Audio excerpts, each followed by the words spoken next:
more can I say? Top Billin. All right, Top Billin. Great job by both teams. It lived up to the hype. You know, I was hyped up about it, so I can't wait to talk about it right here. So we look like we got a little bit of a pin and pull action with the T-League going on right here. You got Richard Garage in that left guard blocking down. Then you have Stone Forsythe on the lead through right here. So I got to give props to LaMichael Piron for the most part, right? He seemed like he ran hard. I was digging in on him in the pregame stuff, calling him P. Diddy because he's always dancing in the background, dancing in the backfield and everything like that. But he came up with the play to really seal that bad boy, and I think we should start right there, right? So you see right there the down block. Now look at this. It's almost zone flow, right, for the rest of the line right there from Buchanan on. Zone flow with those guys. They're all step in play side right there. But you see the block right here by Garage. Forsythe on the pull through right here. Lead through. Get the backside linebacker, which happens to be my boy Owen Papo. Pat didn't want none of that funk right there. Pat probably out on his feet right there with a little bit of head contact right there. He gone. So here's where the cheese is made. You got Hagee climbing up to the second level, right? Combination block. Hagee and Buchanan. Hagee climbs up to the second level. Gets on KJ Britt. KJ Britt doesn't necessarily meet the contact right here. What he wants to do is you want to get into the chest of that blocker, meet him. So he tries to skirt around him, right? So he skirts around him. He does a good job of skirting around him right here. But that kind of stops your momentum and your force. So all he can do is try to get in on him right here. He's not really bringing his pads. And we know KJ Britt can bring his pads. He was knocking people out in the game and everything. But nope. Pete Diddy, LaMichael Piron. Out 88 and out the gate, right? All right, this is not a highlight channel. It's a film study. No full plays will be shown. Blah, blah, blah, blah, blah. You know what I do. All right, so encountering my man Daniel Thomas right here with a pretty much with a two-way goal right there.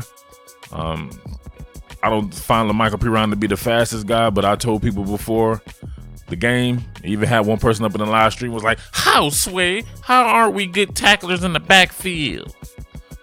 Because you miss tackles. I don't know what to tell you, but miss tackles, off to the races, you know the rest right there. But it was a pretty good concept right there by my man Dan Mullen. All right, if you caught the stream and you caught the preview, I said that Florida's defensive front was every bit as good as Auburn's. And Auburn's is maybe, perhaps, the best in all of the country. So you know I'm going with this with Florida being his equal. I wanted to know who could organically stop the run, especially between the tackles. Man, shout outs to my man Dr. Pressure, Todd Grantham. What I tell you, one of the best out there doing it, right? My man had a great plan with the edge bending run game, right? We'll get to that in a second, but I love the gapstiness by Florida right here, man. Not everybody in everybody's gap. Can't be in another man's gap, baby. You got to practice gapstinence, right? You see these guys, Schuler, Luke Ankrum here, Slayton. But, man, this is what you got to understand right here. You see a little bit of two-gapping going on with Schuler right there. Stand them up, play the gap to either side. Jeremiah Moon right here working. Got the edge on lock. Now, here's what you got to do. Man, David Reese, Mr. Freeze, man. He puts him on ice. Look at him. Schuler stand him up, right? Get him. David Freeze, freeze him up. David Reese, freeze him up. Here we go. Oh, look at that physicality, man. That ain't a Dr. Pressure defense. Dr. Pressure. We talked about defending the edge bending run game and some of the RPO stuff. So you know this one right here. It's coming off the split flow action. Looks like a split zone, right? But then you have my man Bo Nix bowing out to the field side and perhaps throwing a swing pass over here, just a pass in general over here as his pretty much third option, right? So there's layers to defending something like that. If you're someone like my man Trey Dean right here, you're going to have the potential swing pass right here. So you got to keep this to the outside. Don't focus on anybody else. They're going to clear Marco Wilson out. You got to be that guy to force everything back to the inside. And if you're somebody like Donovan Steiner, you got to run that alley with some aggression and be able to corral the quarterback. You see that play out here? Front facing play action. Fake. You know what it is right there. Unblocked defender. John Grenard. One of them grenades. They play him right there just to get to the second level with the block and pin that back on the inside. So they'll try to get the 2-on-2 game right here. Trey Dean does a fantastic job staying as wide as the widest, only focusing on his man. And then we see Donovan Steiner right here come downhill, break down in space. Got to be able to break down in space. He's not going to laterally get by somebody like a Donovan Steiner. So, excellent play. A lot of discipline and eye candy by Dr. Pressure's defense right here. You see the crazy formation right here with the trade going on, the trade game going. They bring the tackle, left tackle over to the right tackle over to the left. They trade this and that. But you know what they want to do? They want that jet sweep. Want the jet sweep into the field side. Marco Wilson does a great job with his contain right here. Everybody just stayed home with this. I don't think they had any success with the edge bending run game. And I actually think that their run scheme is predicated on getting those outside runs, widen you out, and then that kind of loosens up the inside. Pause. All right, we see the trade right there. On the center, quick on the center. Sweep to the fastest man in all of football right here. Now look at everybody. Look at John Grenard. Instead of shooting upfield, he widens it. Marco Wilson, widest of the widest. Funnel it back in. James Houston coming downhill. Boom, nothing. Lost yardage. Great game plan. Everybody was fired up to go after that run game. Great team defense on this particular shot play. I think the pressure by John Grenard going against Prince Tega really caused this to be kind of late with the throw for Knicks. So you're going to have what's going to look like a kind of a throwback screen here.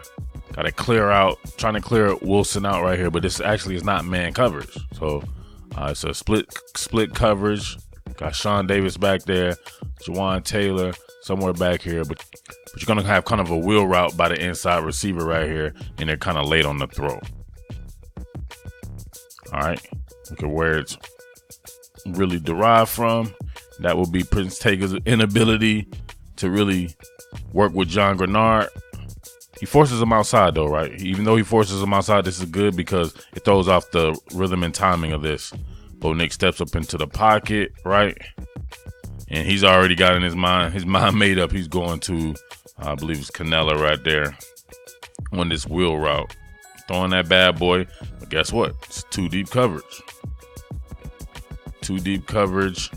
Actually, if we look at it, I believe Marco Wilson did go with his man, right? So maybe a bit more like a cover 4 type deal going on. However, Davis right there. Good play. So I talked about Auburn's inability to cover inside targets, right? Whether it be a tight end like Kyle Pitts or whomever they put in a slot. So we got a tight slot going on right here. We have Freddie Swain, Van Jefferson, Trayvon Grimes out here to the field. Kyle Pitts. So you're releasing 4 into the formation. I think Pitts is clearing out right here as we see the slant by Swain. Van Jefferson running a post. And I believe just a quick stop route by my man Trayvon Grimes. But you already know what's going on when they see this and they line this up and it's man free, right? Cover 1, man free. And you have the inside guy is KJ Britt, perhaps one of the worst. I said this before on the live stream. I said on the last live stream, I said he's one of the worst guys I ever seen at a camp setting trying to cover in a one-on-one situation. So him versus Freddie Swain, yeah, you can forget about that, right? All right, man free. My man got cement shoes, right? Every time you see that, they yell out cement shoes because you know he can't run in space. KJ Britt's a hell of a hitter, big time in the box, linebacker, true Mike backer. But look at that. He gets hit with the okie doke real quick. He fell for some stuff that I just don't feel like you should be falling for right there. That was a baby stemmed them. Kyle Trask, the Trask at hand, put it on him. Look at the space. Look at the spacing, man. Separation anxiety from KJ Britt. Man, you already know what's going on next. And I said before, these guys have trouble tackling in space, man, and that's exactly what happened right there. Daniel Thomas again. Nope, not a chance. Y'all know the rest. Looks even better from this side, right? Swain, Britt. Not a good choice by my man Kevin Steele right there. They should have had definitely somebody. But I believe it may be just a personnel choice right there. I'm not sure. That seems kind of bad to me, but see it right there. Yep. Stems him with a baby stem to the outside. KJ Britt's already on his toes. He's toast. Separation anxiety ensues. Kyle Trask waits to put it on him a little bit. Look at Kyle Trask, man, staring down the face of adversity. Somebody missed Noah Igbenogany on the cat blitz. Still put it on.